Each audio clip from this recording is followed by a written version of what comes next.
એદવા સાથી સાધકનો તો ભાન જગનો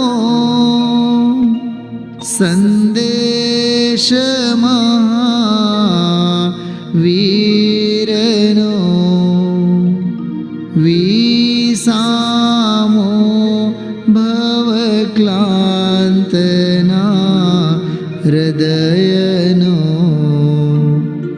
તું પંથ મુક્તિ તણો સુણે તને રસનિબંધ શિથિલ થાય જાણે તને હૃદય જ્ઞાની તણા જણાય તું રુચતાં જગતની રુચિયાળ શેષો તું રીઝતા सकल ज्ञायक देव रीजे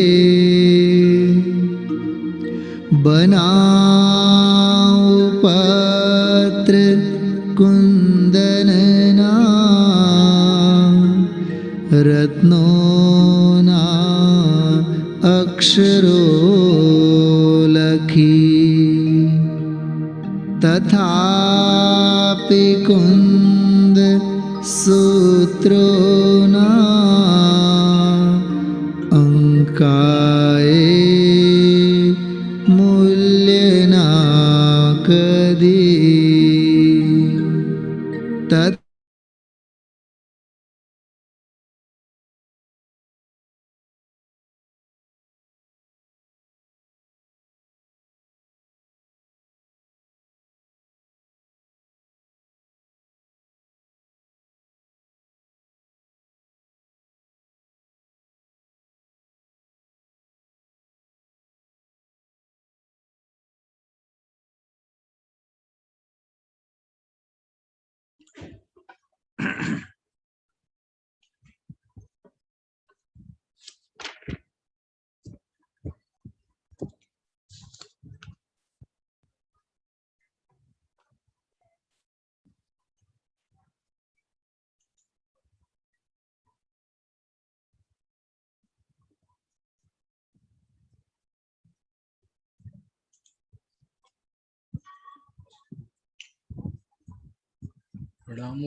णमोर्हन्ताडं णमो सिद्धाडं णमो आर्याडं णमो अज्जायाडं णमो लोये सौसाहुणं मंगलम भगवान वीरो मंगलम गौतमो गणी मंगलम कुंद कुंदार्यो जैन धर्मोस्तु मंगलम सर्वमंगल मांगल्यम सर्वकल्याणकारकम प्रधानं सर्वधर्माणां जैनं जयतु शासनम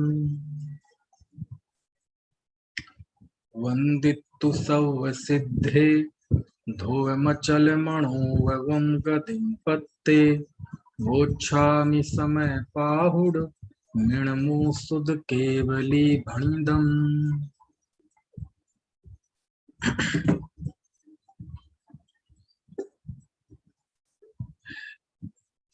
समय सार आचार्य कुंद कुंद देव की अनुपम रचना 3-4 दिन के गैप के बाद अब फिर से प्रारंभ करते हैं। जब पिछली चर्चा छूटी थी तो 57वीं गाथा हमने पढ़ी थी। आचार्य ने 50 से 55 गाथा तक वर्ण से लेके गुण स्थान तक के 29 भावों को ये कहा था। जेणदु एदे सब्बे उग्गल दब्बस परिणाम पढ़ना। जेड़दु एदे सब्बे पुग्गल दब्बस परिणामा। ये वर्ण से लेके गुणस्थान पर्यंत को आचार्य ने पुद्गल की पर्याय कहा था कि ये पुद्गल के परिणाम है।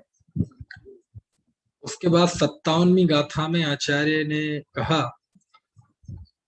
कि कोई कह सकता है कि शास्त्रों में तो उनका संबंध बताया है, तो आचार्य ने 57वीं गाथा लिखी थी, एदे ही या संबंधो जहेब क्षीरोदयम मुणे दब्बो प्रलय होन्ति तस्य ताणिरु उपभोग गुणादि हो जन्म।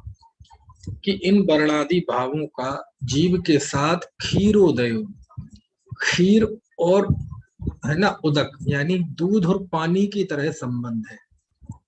जैसे दूध और पानी जब एक क्षेत्रावगाह में, मतलब एक क्षेत्रावगाह संबंध है, उनमें एक स्थान पर दोनों रहते हैं, तोला जाएगा तो दोनों साथ साथ तुलेंगे, है ना, बेचा जाएगा तो साथ साथ बेचा जाएगा, पिएंगे तो साथ साथ पिया जाएगा, है ना।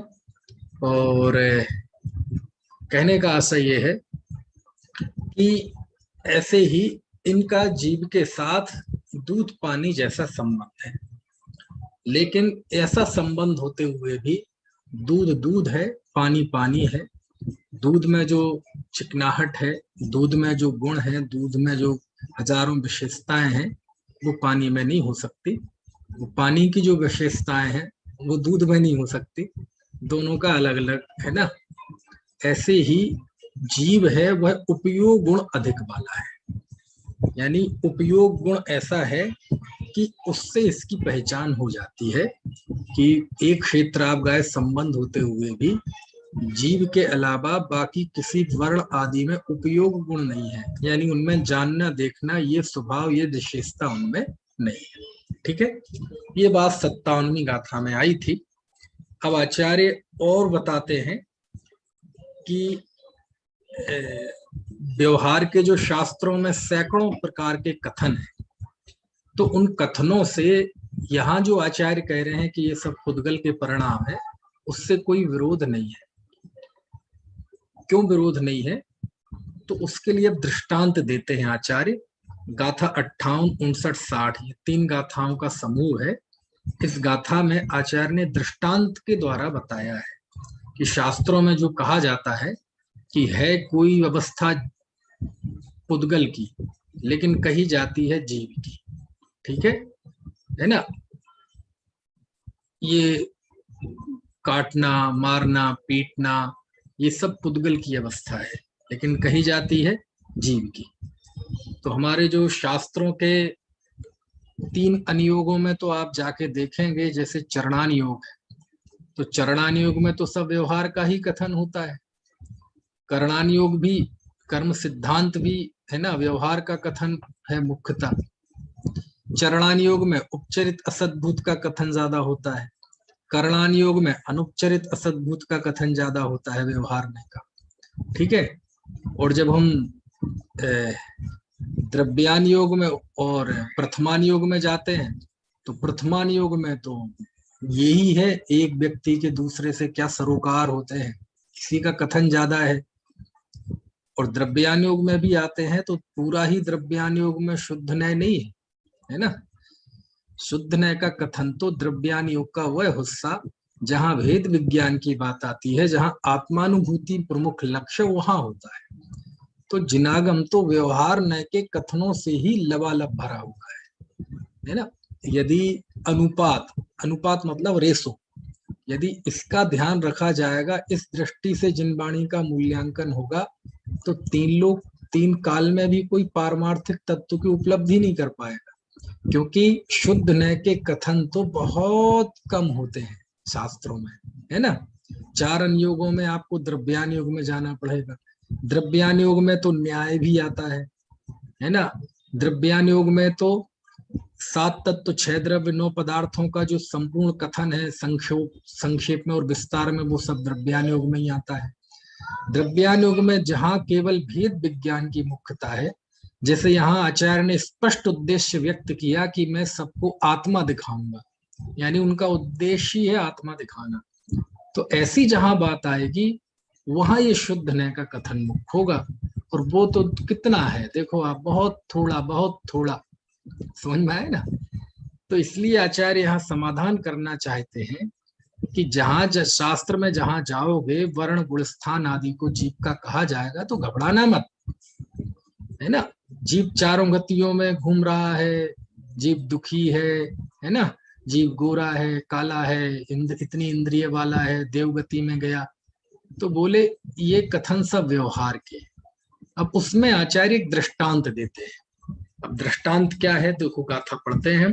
गाथा 58, गाथा 59 और गाथा 60। पंथे मुस्संतम पस्सी धूण लोगा भणंति भवहारी मुस्सदि एसो पंथो नय पंथो मुस्सदे कोई तह जीवे कम्माणम णो कम्माणम च पस्सी दुम्बंडम जीवस्य एस वंडो जिणे ही व्यवहार दो उत्तो गंधरस फास रूबा देहो संठान मैया जेय सब्बे व्यवहारस्य निश्चयदन्नुबवति संति। देखो क्या लिखते हैं आचार्य, बहुत सरल है गाथाएं। लिखते हैं पंथे मुस्संतम। पंथे मुस्संतम मतलब पथी, पथिक। कोई राहगीर होता है ना, तो वह लुटता है। लुटते हुए पथिक को मुस्संतम मतलब लुटते हुए, लुटने वाला, है ना। तो राह चलते कोई लुट गया, पहले के जमाने में बहुत होता था, आज भी होता है, हमारे उत्तर प्रदेश में तो ज्यादा होता है। तो पंथे मुस्संतम, है ना, कोई पथिक, लुटता हुआ पथिक, पस्ती दूण उसे देखकर, लोगा मतलब लोग, भणंती कहता है, व्यवहारी व्यवहार से, क्या कहते हैं, मुस्सदी एसो पंथो यह पथ तो लुटता है ना। लय पंथो मुस्तदे कोई, जबकि, है ना, पंथ मतलब रास्ता कभी लुटता नहीं। अब ऐसा दृष्टांत दिया देखो कि रास्ता नहीं लुटता, रास्ते में जाने वाला जो राहगीर है वो लुटता है ना। लेकिन बस कहने में ऐसा आता है कि रास्ता लुट गया है, इस रास्ते से न जाना, ये रास्ता खतरनाक है। क्यों, क्या खतरनाक है इसमें, बस लुट जाते हैं। अब रास्ता खतरनाक नहीं होता, लेकिन कहा जाता है कि रास्ता खतरनाक है ना। ऐसे अब जहाँ स्मारक है जयपुर में, तो स्मारक के बिल्कुल नजदीक जो चौराहा है उसका नाम है खूनी चौराहा। क्या नाम है, खूनी चौराहा।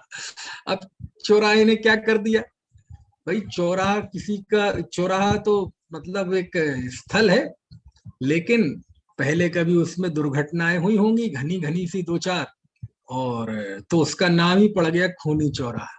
अब कोई चौराहा खूनी होता है, कोई चौराहे ने जान ले ली किसी की, लेकिन बस ऐसे ही, बस व्यवहार है, लोक का व्यवहार ऐसे ही चलता है, समझ में आया ना।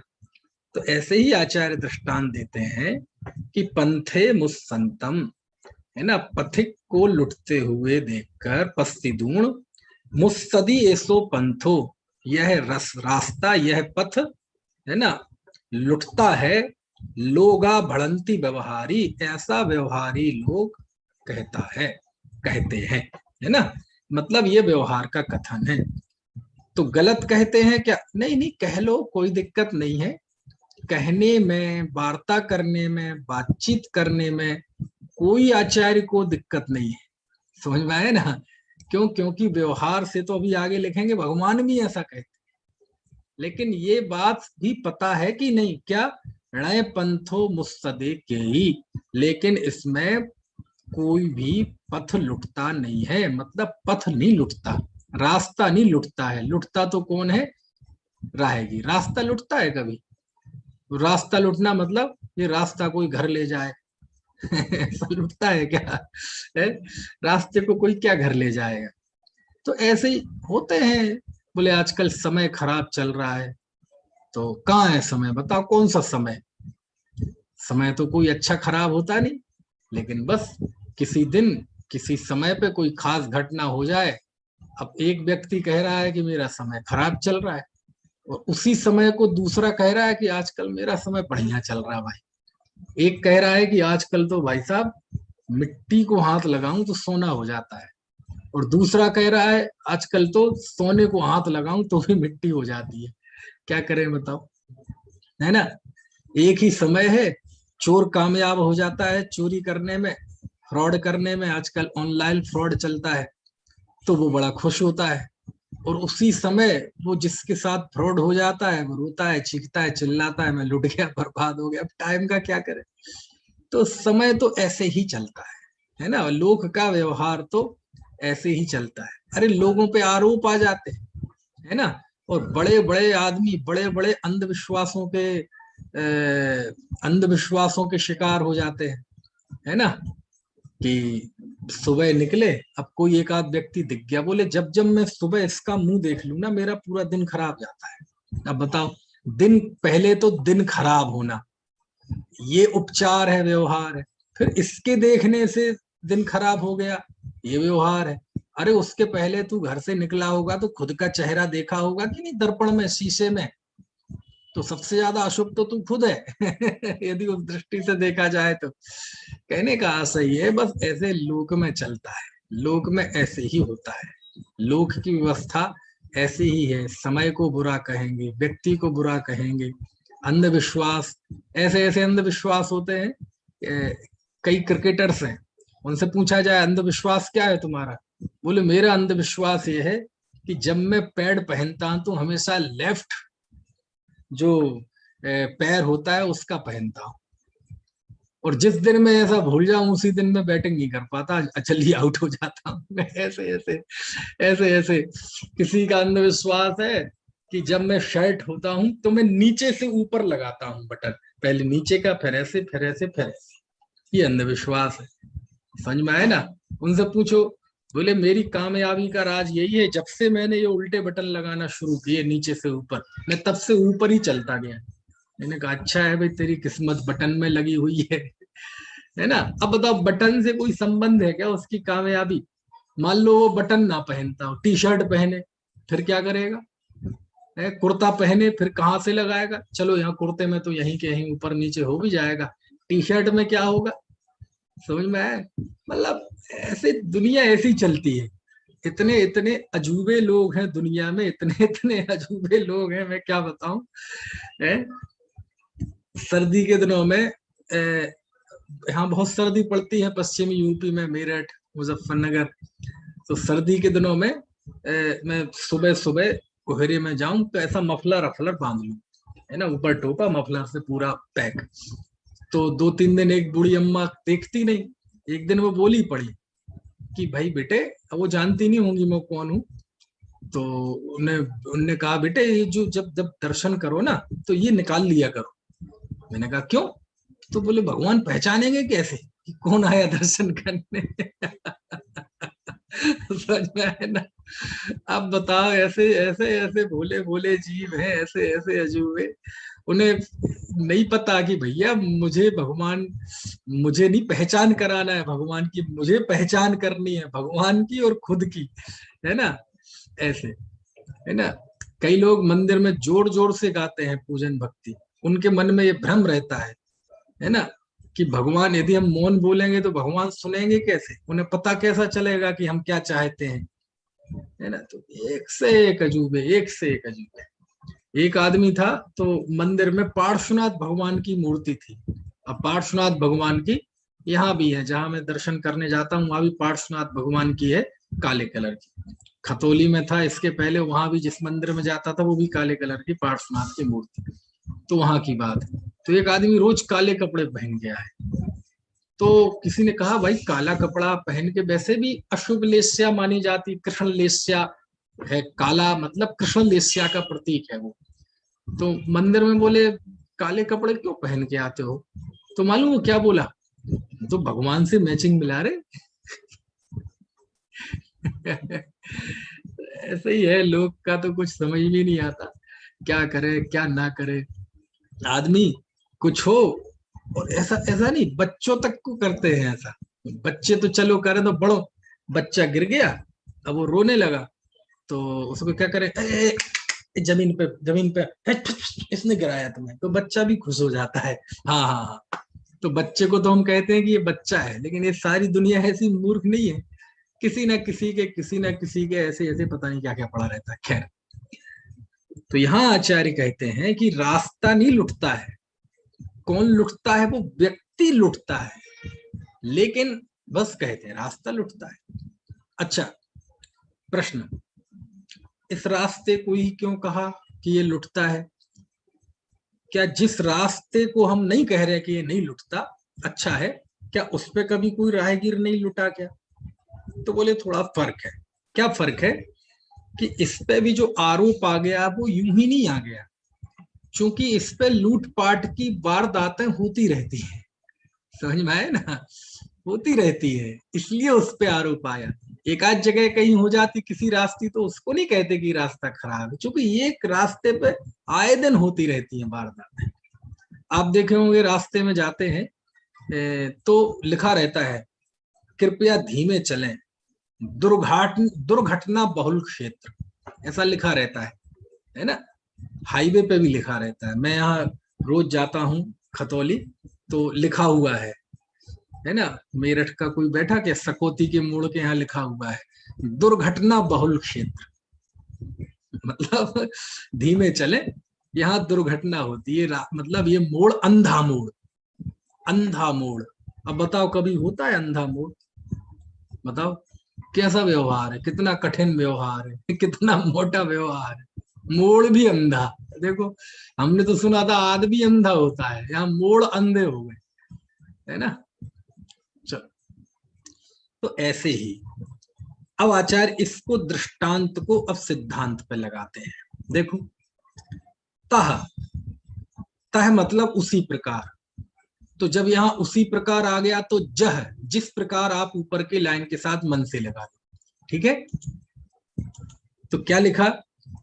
तह उसी प्रकार, जीवे कम्माणम णोकम्माणम च पस्सिदूण, है ना?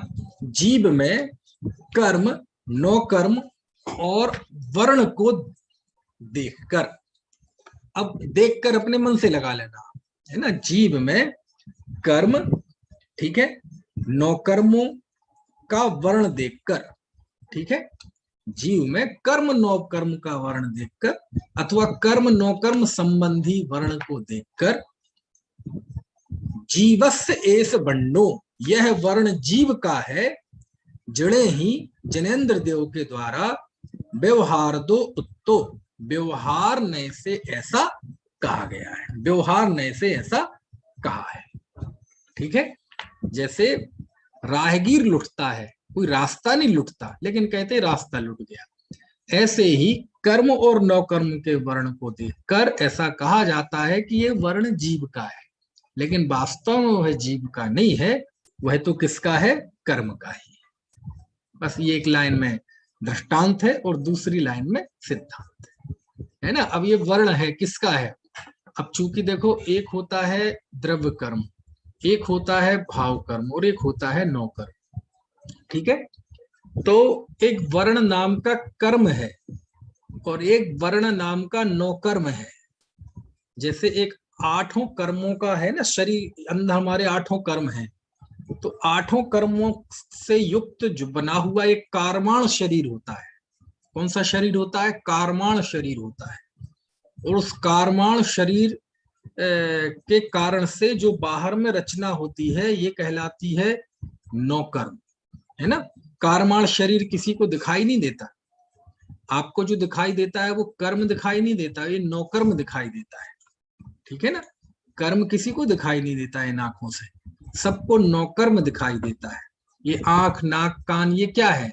ये शरीर है, और शरीर नौकर्म है। शरीर नाम कर्म का एक जो द्रव्य कर्म है वो अलग है ना? वो दिखाई नहीं देगा। क्या दिखाई देगा? नौकर्म दिखाई देता है। तो कहते हैं ये जो वर्ण है ये कर्म नौकर्म का है वास्तव में। वर्ण नाम का कर्म है और उसके कारण से ये वर्ण की पूरी रचना है, जिससे कोई गोरा है, कोई काला है ना? कोई ज्यादा काला है, कोई ज्यादा गोरा है, कोई एकदम, देखो ना कलर से पता चल जाता है कि ये यूरोप का है, कि एशिया का है ना, कि अफ्रीका का है। अफ्रीकन्स होंगे बिल्कुल, है ना, उनकी सबकी एक तरह से कर्म नो कर्म का उदय होगा, है ना। और इंडियंस के देखो तो बहुत वेरिएशन है, यहाँ बिल्कुल पक्के कलर के भी मिल जाएंगे एकदम। कई होते ना एकदम पक्के रंग के, अंधेरे में आ रहे हो तो ऐसा लगे केवल दांत चले आ रहे हैं समझ में आया ना। कोई एकदम बहुत गोरे भी होते हैं, है ना। तो कहने का आशय ये है कि कर्म नो कर्म के हैं ये। तो लिखा, तह जीवे कम्माणम गुणो कम्माणम च पस्तिदु वर्णम, है ना। जीवस्य एस वर्णो, ये वर्ण जीव का है। जड़े ही व्यवहार दोता, ऐसा जिनेन्द्र देव के द्वारा व्यवहार से कहा है। अब देखो ये बहुत बहुत बड़ी बात है, बहुत बड़ी बात लिख दी आचार्य ने यहाँ। ऊपर दृष्टांत में कहा था कि पंथ को लुटते, पथिक को लुटते हुए देखकर व्यवहारी लोक ऐसा कहता है व्यवहार से कि ये रास्ता लुटता है। तो लोक जो कहता है दृष्टांत पे जब सिद्धांत पे लागू किया, तो ऊपर की पंक्ति में लिखा ना, लोगा बढ़ंती व्यवहारी, ठीक है। इसकी जगह पे सिद्धांत में किसको रखा, जिणे ही व्यवहार दो पत्ता। सिद्धांत में वो किस पे लागू किया, जिनेन्द्र देव व्यवहार से ऐसा कहते हैं। यानी ये बहुत बड़ी बात है। इसको मैं विभिन्न विभिन्न प्रसंग में इस लाइन को कोट करता हूं, 59वीं गाथा की ये लाइन, कि जिनेन्द्र देव भी व्यवहार कथित, व्यवहार ने भी जिनेन्द्र कथित है। कितनी बड़ी बात है ना। कभी कभार मैं जब समय सार की वो दृष्टि बताता हूँ, शुरुआत में आपको भी बोला होगा ये वाक्य, कि लोग कहते हैं कि समय सार में व्यवहार का निषेध किया है। तो ये बात तो सही है, समय सार में व्यवहार का निषेध है। और उसी बात को अभी हमने समय सार स्तुति जब पढ़ी थी, उसमें भी इसका उल्लेख आया था, तूछे निश्चय ग्रंथ भंग सघला व्यवहार ना भेदवा। तो ये बात तो सही है कि जो समय सार है वो शुद्धने की प्रधानता वाला शास्त्र है, इसमें व्यवहार का निषेध किया गया है, ठीक है। और उसमें जो भी व्यवहार का कथन आया है, आचार्य का व्यवहार को कोई महिमा मंडन करना उनका उद्देश्य नहीं है। समय सार में भी जो ये समझते हैं कि आचार्य ने व्यवहार का महिमा मंडन किया है, उन्होंने समय सार को छुआ भी नहीं, वास्तव में पढ़ते हुए भी नहीं पढ़ा। समय सार तो निश्चय नहीं की दृष्टि वाला कथन है। तो व्यवहार का कथन तो इसमें बहुत आया है, उसे प्रतिपादक भी बताया और सब बताया 12वीं गाथा में। वो सारा व्यवहार का जो उल्लेख आया है, उसकी उपयोगिता बताई है, वो केवल इस उद्देश्य से कि आचार्य को जो चिंता थी, चुक्के छलम घेतब्बम, कि कोई एकांत खड़ा ना हो जाए। वो जानते थे पंचम काल के जीव हैं, अर्थ का अनर्थ ग्रहण करने में सब पीएचडी हैं। तो इस उद्देश्य से उन्होंने कोई एकांत खड़ा ना हो, तो बीच बीच में व्यवहार की उपयोगिता बताई कि कोई व्यवहार को सर्वथा मिथ्या ना समझ ले, इसलिए उन्होंने व्यवहार को बीच बीच में उल्लेख किया। लेकिन व्यवहार का महिमा मंडन करना ये उनको कतई उद्देश्य नहीं है उनका। उन्हें तो शुद्ध नय की दृष्टि बतानी है।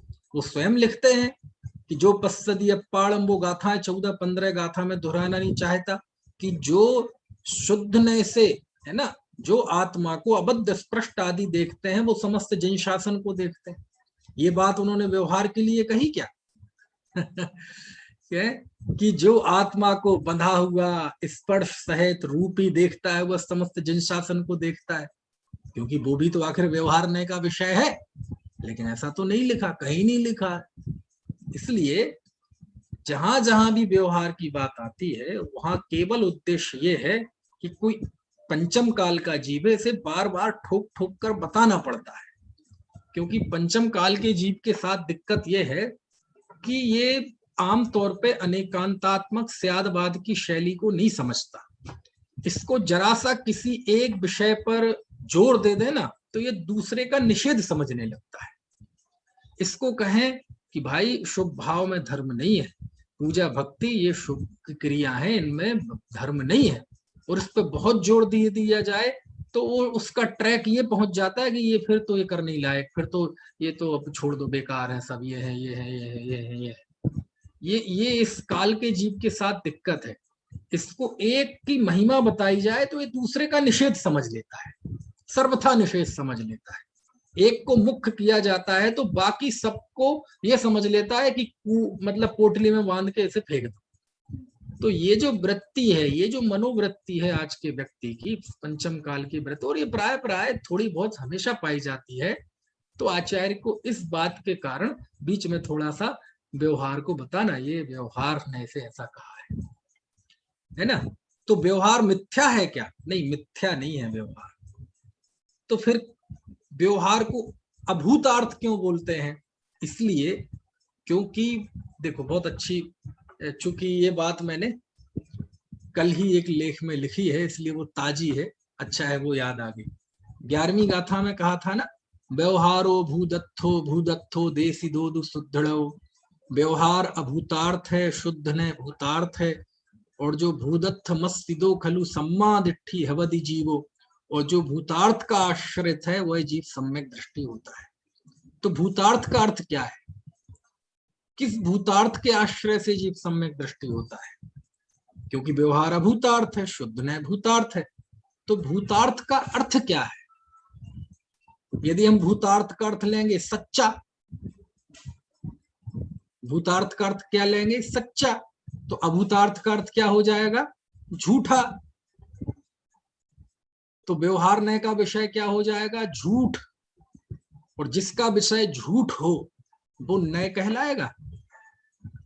फिर सम्यक ज्ञानी के नहीं होगा नय, फिर तो मिथ्या ज्ञानी के होगा नय। और अभूतार्थ का अर्थ यदि झूठ है तो फिर तो 7वीं गाथा में कहते हैं व्यवहार से ज्ञानी के ज्ञान है, दर्शन है, चारित्र है। तो गुण भेद भी झूठ हो गया, आरोपित हो गया। समझ में आया ना?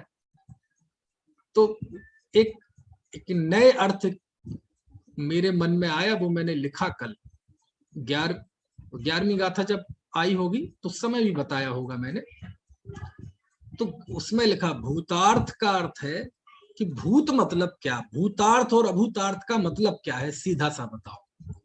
तो कहते सीधी, ग्रंथकार ने जो उद्देश्य बताया, ग्रंथकार जिस उद्देश्य से ग्रंथ लिख रहा है, उस उद्देश्य की पूर्ति जिससे हो, जिस अर्थ से, वो भूतार्थ है। और जो अर्थ उस ग्रंथ, उस उद्देश्य की पूर्ति में बाधा पैदा करे, बस वो अभूतार्थ है। कुछ बात समझ में आ रही है कि नहीं? कोई प्रश्न पूछ रहा है? हाँ, अनम्यूट कर लीजिए, आपको मैं अनम्यूट का ऑप्शन देता हूं, आप खुद अनम्यूट कर लीजिए, पूछ लीजिए प्रश्न।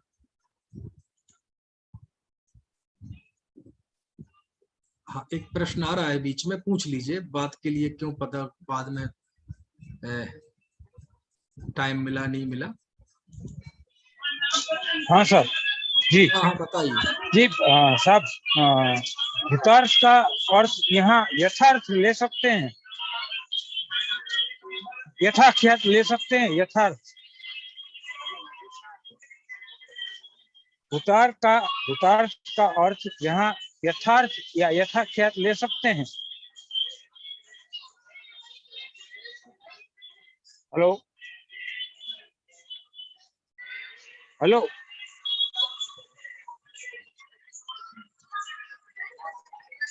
हेलो, आवाज आ रही है सर? हाँ हाँ आ रही है आवाज, बताइए। जी जी, भूतार्थ का अर्थ यहाँ यथार्थ या यथाख्यात ये ले सकते हैं? नहीं ले सकते हैं, लेकिन यथार्थ का मतलब क्या है? मतलब जो जिस रूप में जो सही है वो ये तो है ही जो आप बता रहे, ये तो है ही। भूतार्थ का मतलब जैसे आचार्य कह रहे हैं, चारित्र नहीं, भूतार्थ का अर्थ है, सीधी बात है, आचार्य को शुद्धात्मा दिखाना है। ठीक है, वो जो आप बता रहे हैं वो सब सही है, वो सब लिखा हुआ है, उसके लिए मुझे कोई दिक्कत नहीं है। हाँ हाँ, भूतार्थ का अर्थ ये जी है, जी जी, बस ये हाँ वो सब ये सब व्याख्या वगैरह में लिखा है। अब मैं नहीं, जो बताना अपने चाहता हूँ, को चर्चा कोई लंबी नहीं करनी है, ये मेरे मन की बात पूछने के लिए। हाँ ठीक है। तो अब मैं जी ये जी बता रहा था आपको कि जी भूतार्थ मतलब आचार्य कुंद ने जो उद्देश्य बताया अपना, कि मैं आपको आत्मा दिखाऊंगा, शुद्धात्मा दिखाऊंगा, अपने निज वैभव से दिखाऊंगा। तो भूतार्थ का अर्थ क्या है? जो हमारे इस उद्देश्य में बाधा पैदा करे वो अभूतार्थ है, और जो इस उद्देश्य की पूर्ति कराए वो भूतार्थ है। अब व्यवहार के कथन चाहे सद्भूत हो चाहे असद्भूत हो, आप असद्भूत व्यवहार के आश्रय से आत्मानुभूति नहीं कर सकते, क्योंकि वो तो पर को अपना कहता है। और सद्भूत व्यवहार भी ज्ञान दर्शन चारित्र के भेद करता है, तो भेद से आपको अभेद तक नहीं पहुंच सकते। भेद बुद्धि भी आपको अभेद आत्मा में बाधा पैदा करेगी, है ना। इसलिए शुद्ध नय का कथन पर से भी भिन्न बताता है और अपने गुण भेद से भी भिन्न बताता है। क्यों? ये ही कथन आपको, ये ही दृष्टि, ये ही अर्थ आपको शुद्धात्मा तक ले जाता है ना। इसलिए भूतार्थ। अब ये बात क्यों आई? वो इसलिए कि यदि हम कहें भूतार्थ मतलब असत्यार्थ, भूतार्थ मतलब असत्यार्थ भी कहें तो कोई दिक्कत नहीं है, लेकिन भूतार्थ का अर्थ जब हम ये कहने लगते भूतार्थ मतलब सत्यार्थ और अभूतार्थ मतलब असत्यार्थ, ये अर्थ कह लें कोई दिक्कत नहीं है। परेशानी वहां हो जाती है जब हम कहते हैं भूतार्थ मतलब सच्चा और अभूतार्थ मतलब झूठा, है ना। यहां दिक्कत खड़ी हो जाती है। क्यों? क्योंकि जब नए की बात आती है तो कोई झूठा सच्चा नहीं है, सब सच्चे ही हैं। झूठ शब्द तो नए परिपाटी में कहीं है ही नहीं। झूठा, मिथ्या, इन शब्दों को तो बिल्कुल नए और प्रमाण की चर्चा से बाहर निकाल दो। जब भी प्रमाण और नए की चर्चा चले तो ये सब सत्य ही है, ये सब सच ही है। समझ में है ना। अब प्रश्न, तो फिर जब भूतार्थ को सत्यार्थ कहते हैं और अभूतार्थ को असत्यार्थ कहते हैं, आचार्य अमृतचंद देव ने कहा है, व्याख्याकारों ने कहा है, तो असत्यार्थ का आप झूठ क्यों लेते हैं और सत्यार्थ का अर्थ आप सच क्यों लेते हैं? अरे हमारे जैन धर्म में सत्य और असत्य की व्याख्या ही अलग है। सत्य यानी होता है प्रशंसनीय, और असत मतलब निंदनीय, अप्रशंसनीय कह लो, निंदनीय नहीं अप्रशंसनीय। तो यह सत्य प्रशंसनीय क्या है? भूतार्थ क्या है? कि आचार्य भगवान को आत्मा दिखाना है, और जो अर्थ आत्मा तक ले जाए बस वही प्रशंसनीय है, वही भूतार्थ है, वही सत्यार्थ है। समझ में आया ना। और जो अर्थ आत्मा से दूर ले जाए, मतलब आत्मानुभूति में बाधा पैदा करे। अब आत्मानुभूति में बाधा पैदा कौन करता है? तो व्यवहार ने दो द्रव्यों को एक कहता है, ऐसा असद्भूत भी बाधा पैदा करता है आत्मानुभूति में। और एक द्रव्य में भेद करने वाला सद्भूत व्यवहार भी आत्मानुभूति में बाधा पैदा करता है। इसलिए दो द्रव्यों को एक कहने वाला सद्भूत व्यवहार और एक द्रव्य में ज्ञान दर्शन चारित्र के भेद करने वाला असद्भूत व्यवहार, ये दोनों व्यवहार असत्यार्थ हैं। असत्यार्थ मतलब आत्मानुभूति के महान कार्य में ये प्रशंसनीय नहीं है। समझ में आती है बात? क्योंकि सत मतलब प्रशंसनीय, अच्छा, और असत मतलब अप्रशंसनीय। ये सब जगह है। आप सत्य धर्म की व्याख्या पढ़ लो शास्त्रों में, सत्य का अर्थ सच कहीं नहीं कहा गया, असत का अर्थ झूठ नहीं कहा गया। दुनिया की दृष्टि से वो सच हो, लेकिन यदि वो है अकल्याणकारी है तो वह हमारे यहाँ उसे असत कहा गया है। और वस्तुतः वह बात झूठ हो लेकिन वह कल्याणकारी हो तो उसे सत कहा गया है ना। किसी मूर्ख को मूर्ख कहना, वस्तुतः ये सच है लेकिन शास्त्र में इसे असत वचन कहा गया है। क्यों? क्योंकि ये वचन प्रशंसनीय नहीं है, कल्याणकारी नहीं है। समझ में है ना। है काने को काना कहना, वस्तुतः ये सच है लेकिन जैन धर्म इसकी निंदा करता है, बोले असत वचन है। चोर को चोर कहना, डाकू को डाकू कहना, यद्यपि वस्तुतः सच है लेकिन शास्त्र से असत वचन कहता है। क्यों? क्योंकि सत का अर्थ सच्चा नहीं होता, सत का अर्थ होता है प्रशंसनीय, है ना। ऐसे भूत का अर्थ भी होता है प्रशंसनीय। तो भूतार्थ मतलब प्रशंसनीय अर्थ, और अभूतार्थ मतलब अप्रशंसनीय अर्थ। तो समय सार में भूतार्थ क्या है? समय सार में भूतार्थ ये है कि जो शुद्धात्मा का अनुभव कराए ऐसा अर्थ भूतार्थ है, और जो शुद्धात्मानुभूति में बाधा पैदा करे वो अभूतार्थ है। समझ में आए ना? क्योंकि दो द्रव्यों को एक कहने वाला व्यवहार ये भी आत्मानुभूति में बाधा है, और एक द्रव्य में भेद करने वाला ज्ञान दर्शन चारित्र का ये भी आत्मानुभूति में बाधा पैदा करता है। इसलिए दोनों मिलके अभूतार्थ है। समझ में आया? क्योंकि यदि व्यवहार का हम अभूतार्थ अर्थ करेंगे करो, व्यवहार का हम असत्यार्थ अर्थ करेंगे करो, लेकिन असत्यार्थ और अभूतार्थ का अर्थ ये करेंगे कि झूठा, तो फिर सातवीं गाथा में ये कहा है कि ज्ञानी के ज्ञान है, दर्शन है, चारित्र है, तो फिर तो झूठा हो जाएगा ये। मतलब आत्मा में ज्ञान दर्शन चारित्र नहीं है। मेरा तर्क समझ में आया आपको कि नहीं? समझ में आया ना? इसलिए अभूतार्थ और भूतार्थ जो आत्मानुभूति कराए, आचार्य का एक ही उद्देश्य है, आत्मानुभूति कराना। जो आत्मानुभूति में बाधा करे वो शास्त्र की प्रत्येक प्ररूपणा अभूतार्थ है। समझ में आए ना? और जो शास्त्र की प्ररूपणाएं आत्मानुभूति में बाधा पैदा करती हैं, उन सबका निषेध करने वाला प्रत्येक कथन, प्रत्येक प्ररूपणा भूतार्थ है। समझ में आई कि नहीं? नहीं आई? चलो अब सोचना, मैं तो बस अभ्यास कर रहा हूं, है ना? और आपको कुछ कहना हो तो बताइए, है ना? तो सब तरह से सोचना चाहिए। मैं तो ये सब सोचता हूं इस तरह से कि थोड़ा गाथा में देख देख के, गाथा का आजू बाजू देख के, है ना, कि आचार्य भूतार्थ कह किसे रहे, अभूतार्थ कह किसे रहे। अब देखो, जैसे एक और दृष्टांत आपको देता हूं। आज जैसे अभी बंद अधिकार में जाएंगे, अभी आएगा नंबर, अभी वहां बंद अधिकार में कहते हैं, अब अंकुर दिख गए इसलिए मैं ये बंद अधिकार ध्यान आ गया, अंकुर नहीं दिखते तो मैं अभी चर्चा यहीं बंद कर देता, यहीं आ जाता फिर से है ना? जैसे बंद अधिकार में कहते हैं कि निश्चय से कोई किसी के सुख दुख का करता नहीं है, कोई किसी के जीवन मरण का करता नहीं है, निश्चय से सभी कर्म के उदय से ही सुख दुख और कर्म के क्षय आदि से ही मरण और जीवन होता है, ऐसा लिखते निश्चय ने से। अब वो कोई कहेगा वहां निश्चय ने दो द्रव्य कर्म के उदय की बात है, कर्म के क्षय की बात चल रही है, बंधन की बात चल रही है, तो वहां निश्चय कहां से आ गया समझ में आया ना? इसलिए कि वो कथन आपकी शुद्धात्मानुभूति में जो बाधा पैदा करता है, कर्तापन का भाव, उसका निषेध करता है। क्योंकि जब हम ये मानते हैं कि मैं किसी को मारता हूं, मैं किसी को बचाता हूं, है ना, बचाता हूं ऐसा करते हैं तो व्रत का अहंकार हो जाता है, और मैं मारता हूं इस भाव से करते हैं तो भी आपकी क्रूरता हावी हो जाती है। तो चाहे मारने का अभिप्राय हो, चाहे बचाने का अभिप्राय हो, दोनों में ही व्यक्ति के कर्तृत्व का अहंकार रहता है। जब तक आप ये मानते रहेंगे कि मैं किसी को मारता हूं, मैं किसी को बचाता हूं, अथवा कोई मुझे मारता है या कोई मुझे बचाता है, तो भी आप शुद्धात्मानुभूति नहीं कर पाएंगे।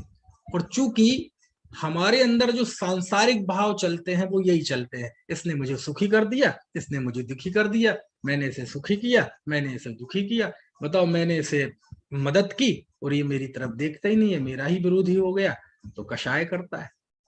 समझ में आए ना? तो हमारी जो पूरी सांसारिकता है वो मैं किसी को मारता हूं, बचाता हूं, किसी को सुखी दुखी करता हूं, कोई मुझे सुखी दुखी करता है, बस इसी में गोते खाती रहती, इसी में गोते खाती रहती है ना? और वह शुद्धात्मानुभूति नहीं कर पाता, इसी असत विकल्पों में उलझी रहती है। अब इस असत विकल्पों में उलझी रहेगी तो आत्मानुभूति कैसे करेगा?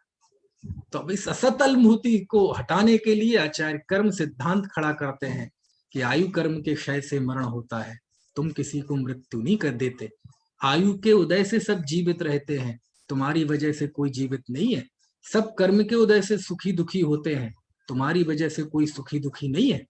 अब ये सब कथन भूतार्थ हैं, भले ही दो द्रव्य और कर्म सिद्धांत की बात कर रहे हैं। भूतार्थ क्यों है? क्योंकि इन कथनों से आत्मानुभूति में बाधा पैदा करने वाले जो संकल्प विकल्प हैं उनका निषेध होता है। आत्मानुभूति में पड़ने वाली बाधाओं का निषेध होता है। आचार्य को ये मतलब नहीं है कि बात 2 द्रव्य की करो, चाहे 1 द्रव्य की करो, चाहे सिद्धांत की करो। आचार्य को तो एक ही उद्देश्य है, मुझे आत्मानुभूति करानी है। और उसमें जो भी जहां जहां से भी, है ना, शास्त्रों से कथन मिलेंगे, हम सबको का उसका इसी रूप में इस्तेमाल करेंगे कि हमें जीव को आत्मा की तरफ ले जाना है। अब कर्म के क्षय से मरण होता है, ये सिद्धांत का कथन है। यदि अध्यात्म की ओर से देखा जाए तो आत्मा न मरता है न जीता है, मरण की बात ही व्यवहार है, समझ में आए ना। लेकिन इस कथन के द्वारा व्यक्ति का भार उतरता है, संकल्प, जो झूठे संकल्प विकल्प हैं ये दूर होते हैं। तो आचार्य ने उस सिद्धांत का इस्तेमाल भी जीव को निर्भर करने के लिए किया कि नहीं किया, इसलिए वो कथन भूतार्थ है। समझ में आती है बात, है ना। ऐसा है। अब मुझे नहीं पता कितने लोग ये बात समझ पा रहे हैं कि नहीं जो मैं कह रहा हूं। बताओ, अच्छा आपको कुछ समझ में आया इसमें मैं क्या कहना चाहता हूं? आप बताओ, थोड़ा आपके मुंह से सुनना चाहता हूं, भूतार्थ और अभूतार्थ का मतलब क्या है?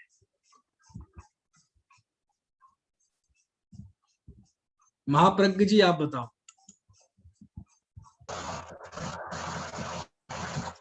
जय जिनेन्द्र भाई सर। जय जी। आवाज आ रही है सर? हाँ हाँ बताइए। सब जितना आपने बताया है उस हिसाब से तो ये समझ पा रहे हैं कि ऐसा कोई भी विकल्प जो हमको आत्मा की तरफ नहीं ले जाता है, वो विकल्प आचार्य देव उसको अभूतार्थ और असत्यार्थ कहते हैं। ऐसा कोई भी वक्तव्य, ऐसा कोई भी भाव जो हमें आत्मा की तरफ ले जाता है, निर्विकल्पता की तरफ ले जाता है, वो भाव हमें सत्यार्थ गिनना चाहिए या वो बात भूतार्थ गिननी चाहिए। बहुत अच्छा, मुझे लगता है आप समझ पाए हैं जो मैं कह रहा हूं। शास्त्र की वो प्ररूपणा, सुनना, शास्त्र की वो प्ररूपणा जो आत्मोपलब्धि करने जाए जीव और उस प्ररूपणा से उसे बाधा पैदा हो, उसको वह अभूत कहते हैं। समझ में आए ना। अब जीव को आप आत्मोपलब्धि करना है और शास्त्र कह रहा है कि तुम इंद्रिय वाले हो, समझ में आए ना, कषाय वाले हो, है ना, टी वाले हो, रगड़ा वाले हो, है ना, तो वो अभूतार्थ है। अभूतार्थ मतलब झूठा नहीं, अभूतार्थ मतलब मिथ्या नहीं, तो अभूतार्थ मतलब आत्मोपलब्धि में बाधक। समझ में आई बात? ये चलो अच्छी बात। निपुण कुछ कहेंगे? है? बोलो बोलो। अंकुर कहाँ? अंकुर भाई कुछ बताओ। और कुछ इसमें ऐड करना हो या कुछ ऐसा लगे कि कुछ गड़बड़ है?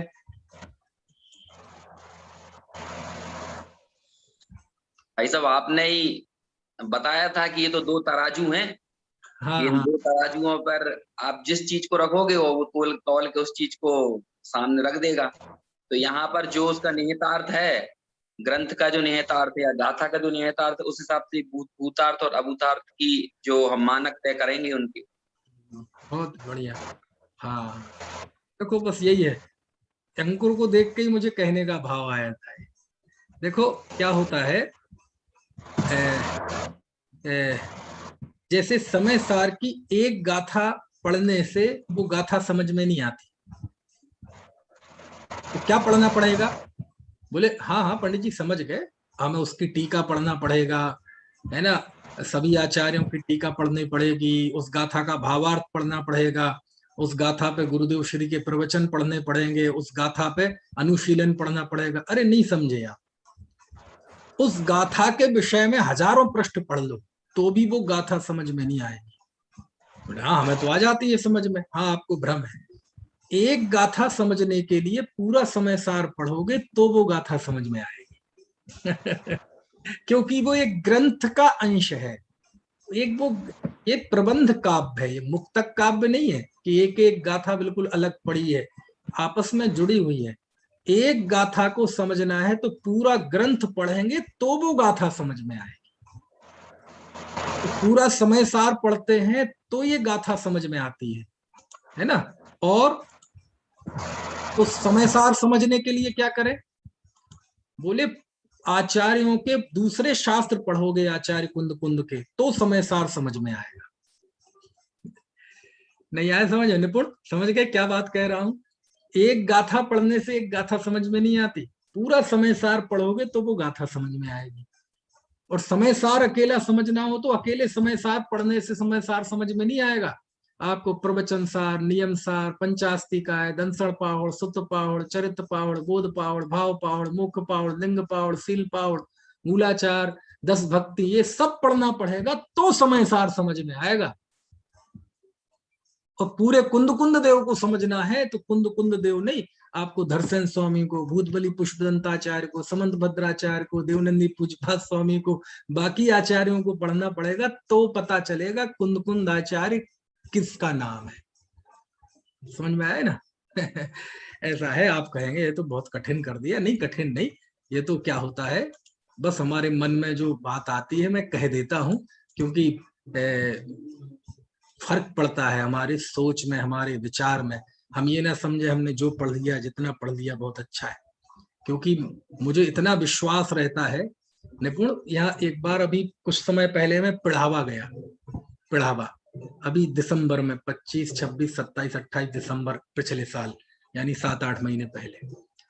तो वहां व्याख्यान हुए, तो जैसे एक दिन उल्लेख आया कार्तिकेयानुप्रेक्षा का।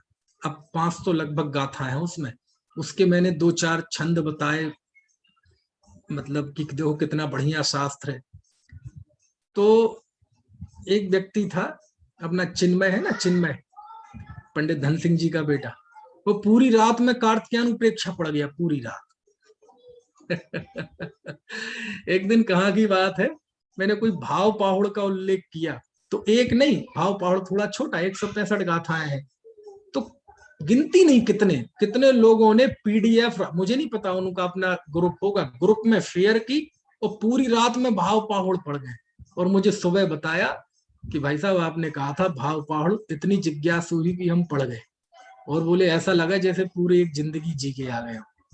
तो इसलिए जो भी बातें आती हैं बता देता हूँ, क्योंकि हमें पता है सब आत्महितकारी बातें, इससे कोई अन्यथा अभिप्राय तो हो नहीं सकता, कोई राग द्वेष, कोई स्वच्छंदता का पोषण तो है नहीं, सब बढ़ने वाली चीजें हैं आगे, है ना।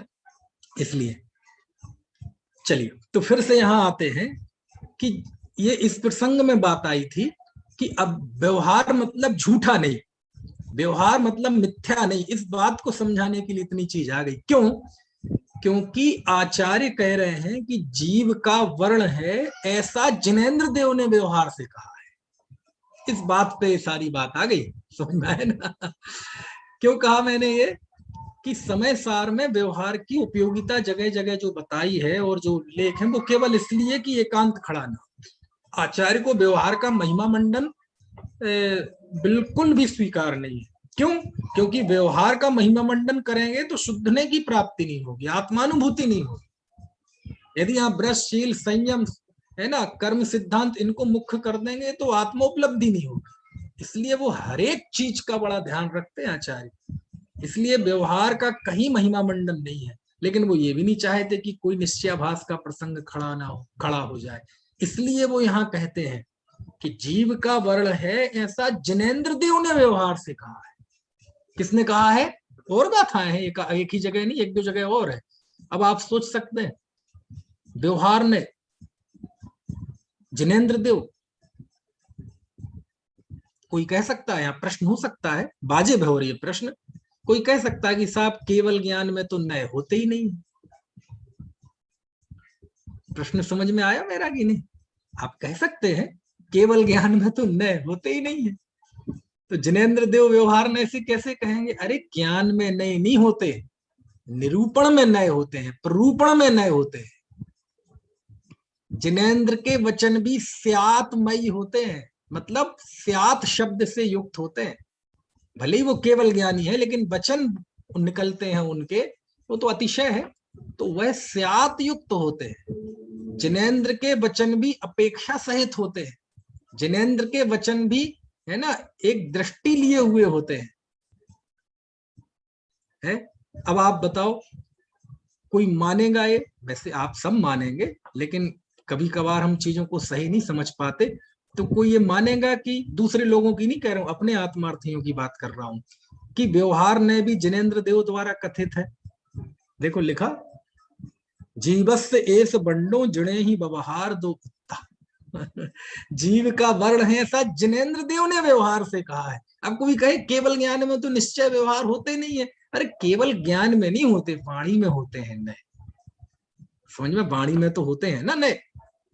केवली ने कहा है, देखो केवली ने कहा है ना, लेकिन केवली के कहते हुए भी आचार्य कह रहे हैं, फिर भी ये बात बिल्कुल गांठ बांध लो कि ये जीव वर्ण केवली ने व्यवहार से कहे हैं, लेकिन केवली ने ये भी बताया है सब्बंडाण दित्थो जीवो वोग लक्षणो लिच्चम, कि केवल ज्ञानी के ज्ञान में तो जीव नित्य उपयोग लक्षण वाला देखा गया, ये भी केवली ने बताया है।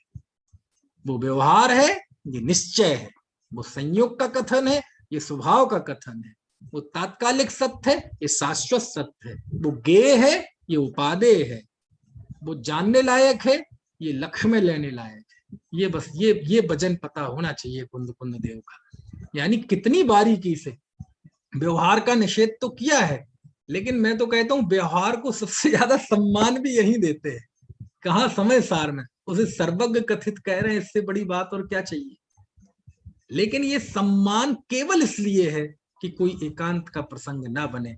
आचार्य को व्यवहार का महिमा मंडन कतई स्वीकृत नहीं है, कोई भी गाथा में स्वीकृत नहीं है, किसी प्रकरण में स्वीकृत नहीं है। समझ में आती है बात की नहीं? ऐसा है। तो कहा कि जैसे पथिक को लुटते हुए देखकर कहते हैं कि ये पथ लुटता है, ऐसा व्यवहार न ऐसे कहते हैं, ऐसी कर्म और नो कर्म का इस वर्ण को देखकर कहते हैं कि ये वर्ण जीव का है।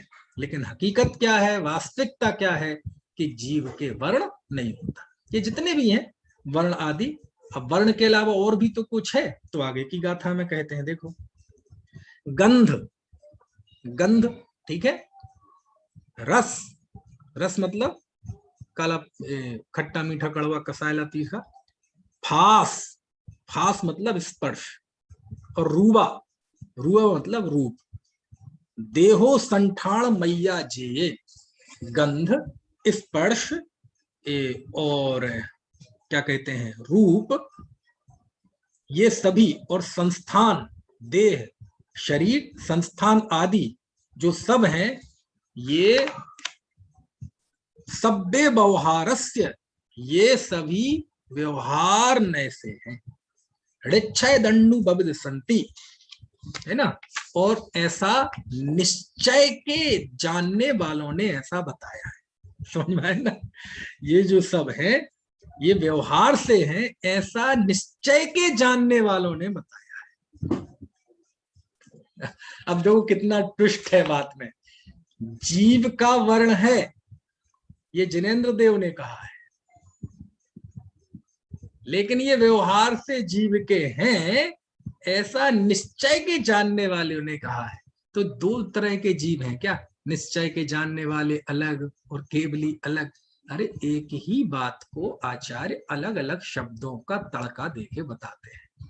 जब वो कहते हैं व्यवहार नय से ये जीव के हैं, ऐसा जिनेंद्र ने कहा है, मतलब ये पूर्वाचार्यों के सम्मान के लिए है कि जो सिद्धांत शास्त्रों में इन्हें जीव का कहा गया है, मैं जानता हूं पूर्वाचार्यों ने उनको कहा है ना, सुत्त में ऐसा कहा है, और भगवान की वाणी है वो भी, अत्स मूल ग्रंथ करता रहा, वो मुझे पता है। लेकिन जिस शुद्ध नय को मैं उभारना चाहता हूं, है ना, तो उस शुद्ध नय की दृष्टि से वो व्यवहार से है, ऐसा निश्चय के जानने वालों ने कहा है। तो अपना मैं व्यवहार को यदि अभूतार्थ कह रहा हूं, तो वो निश्चय की दृष्टि से कह रहा हूं, इसलिए उन्होंने उसका निषेध करने के लिए किसको खड़ा किया? निश्चय के जानने वालों ने ऐसा कहा है ना। क्योंकि देखो शब्दों के प्रयोग भी उद्देश्य को लिए हुए होते हैं, है ना। है अब देखो एक ही है मुरलीधर, अब ये भी कृष्ण का नाम है, गिरिधर ये भी कृष्ण का नाम है। समझ में आया ना? जब उनके समझ लो पौरुष की बात चलेगी, किनकी? कर्मशीलता की बात चलेगी, तो उन्हें कहा जाएगा गिरिधर। समझ में आया? और जब उनके श्रृंगार आदि की बात चलेगी तो उन्हें कहा जाएगा मुरलीधर। समझ में आया ना? अब एक ही व्यक्ति के दो नाम है, एक में उनका पराक्रम व्यक्त होता है, एक में उनकी रसिकता व्यक्त होती है ना। राधिका वल्लभ, गोपिका वल्लभ है। जब युद्ध की बात चल रही होगी तो वहां उनके उस व्यक्तित्व को याद किया जाएगा? नहीं किया जाएगा। वहां तो उनके उस व्यक्तित्व को याद किया जाएगा जिसने मुर नामक राक्षस को मारा, मुरारी। कृष्ण को क्या कहा जाएगा? मुरारी। समझ में आए ना? ऐसा तो ऐसे ही आचार्य को चूंकि व्यवहार सर्वज्ञ ने कहा है, लेकिन उन्हें व्यवहार का महिमा मंडन अभीष्ट नहीं है, इसलिए वो व्यवहार का निषेध करना चाहते। और निषेध काय के द्वारा होगा? निषेध होगा निश्चय नय के द्वारा। इसलिए वो लिखते हैं, देखो कि ये सब व्यवहार है, ऐसा कौन कहते हैं? ऐसा निश्चय नय के जानने वाले कहते हैं। ये थोड़ा होता है काव्य में, यानी शब्दों के प्रयोग इस तरह से डाले जाते हैं कि हमारे विषय को उभारे। चूंकि व्यवहार का निषेध निश्चय करता है, व्यवहार अपने आप में निषेध नहीं कर सकता, व्यवहार का निषेध निश्चय करता है। इसलिए उन्होंने क्या कहा? ऐसा निश्चय नय के जानने वालों ने कहा है। यानी आपको भी यदि व्यवहार का निषेध चाहते हैं और आपको निश्चय नय का ज्ञाता बनना है, शुद्धात्मा की उपलब्धि करनी है, तो हमें भी व्यवहार का निषेध करना पड़ेगा। ये इसमें से भावार्थ निकलता है। ठीक है, चलो एक बार सब मिलके गाथा पढ़ते हैं, समय हो गया, आगे की चर्चा कल करें। कोई प्रश्न हो तो आप पूछ लीजिएगा, पहले गाथा पढ़ लें एक बार। सबको मैं अनम्यूट करे देता हूं।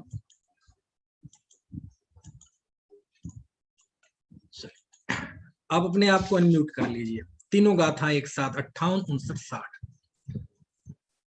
पंथे मुस्तंतम पस्सिदूढ़ लोगा भड़ंती बवहारी। आवाज नहीं आ रही आपकी?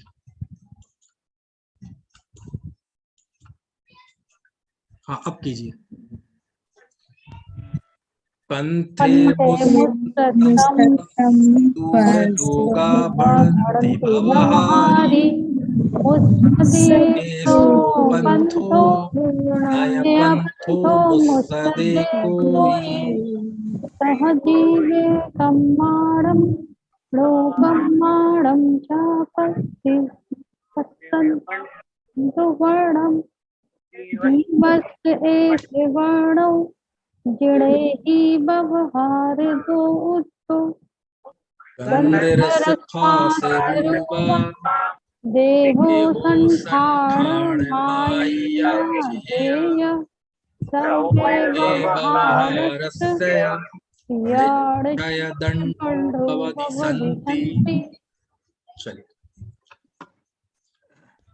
बताइए, कोई प्रश्न हो तो आपको बताओ। कुछ है किसी को कोई प्रश्न? नहीं तो फिर जिनवाणी स्तुति करते हैं।